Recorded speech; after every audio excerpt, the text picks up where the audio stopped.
মানুষের পরিবর্তন না, আমরা চাচ্ছি একটা সিস্টেমের পরিবর্তন। যে সিস্টেমটা পরিবর্তন হলে যে দুর্বৃত্তায়ন, রাজনীতিতে যে দুর্বৃত্তায়ন, সেই দুর্বৃত্তায়ন থাকবে না।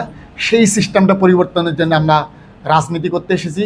সেখানে গণ অধিকার পরিষদ সেই পরিবর্তনের রাজনীতিকে সামনে রেখে কাজ করে যাচ্ছে।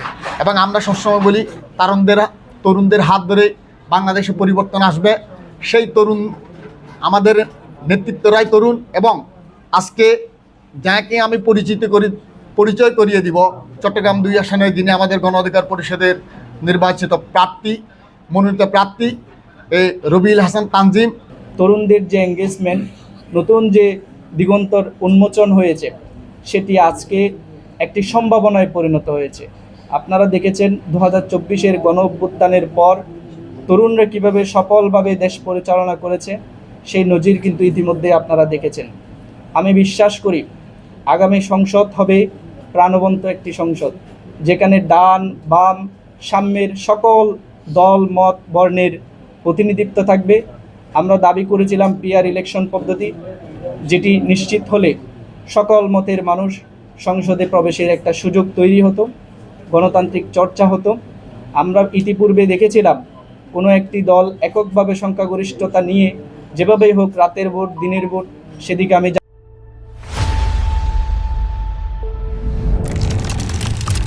যাব না।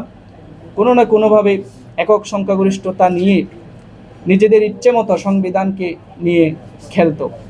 তো সেই দিন গত 24-এর 5 আগস্টে গত হয়ে গেছে। তরুণরা, জেনজিরা যেভাবে রাজনৈতিক সচেতন হয়ে উঠেছে, সেই রাজনৈতিক সচেতন তরুণদেরকে আর চলাকলা বুঝিয়ে পার পাওয়া যাবে না। আমি বিশ্বাস করি এই তরুণরা আগামী দিনে সমৃদ্ধ সোনার বাংলাদেশ গঠনে সমর্থ হবে ইনশাআল্লাহ। আগামীর সমৃদ্ধ সোনার বাংলাদেশ বিনির্মাণ, ইনসাফ এবং সাম্যের বাংলাদেশ বিনির্মাণ, মহান মুক্তিযুদ্ধের ঘোষণা অনুযায়ী সামাজিক সুবিচার নিশ্চিত করে সাম্যের বাংলাদেশ বিনির্মাণ করার জন্য আমি আগামী ত্রয়োদশ সংসদ নির্বাচন করতে যাচ্ছি।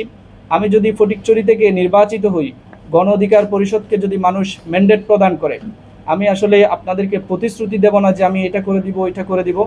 আমি আপনাদের থেকে নিব কোথায় কি করা প্রয়োজন, কি কাজ আমাদের অসমাপ্ত রয়েছে, সেটা আমি আমার ফটিকছড়িবাসীর ধারে ধারে যাব।